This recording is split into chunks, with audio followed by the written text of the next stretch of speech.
उकिरडा आहे ऐतिहासिक कल्याण स्टेशन समोरील.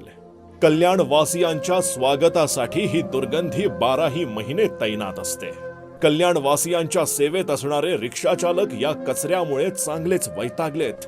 रिक्षा चालकांच्या मागण्या वर्षानुवर्षे रखडल्या आहेत. ड्रेनेजचं पाणी पूर्ण रस्त्यावरती येते. आता लोकांना किती आरोग्याचा धोका आहे. त्यात आमचं इथं रिक्षा स्टँड असल्यामुळे आम्हाला येणं जाणं, पब्लिक रोड क्रॉसिंग करणं, बस स्टॉपला जाणारे येणारे लोक अख्ख्या त्या घाण पाण्यात जाय करतात. नगरपालिकेने जे गटर बनवलेत तर ते गटरचं पाणी नाल्यातनं जातच नाहीये. ते पूर्ण एक्सप्रेस हायवेवरनं जाते.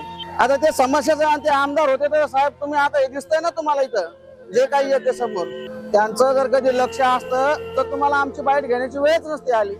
आता आमची अपेक्षा की नवीन आमदाराला एकदा चान्स दिला पाहिजे. जनता जोपर्यंत ठरवत नाही तोपर्यंत नवीन आमदार येत नाही.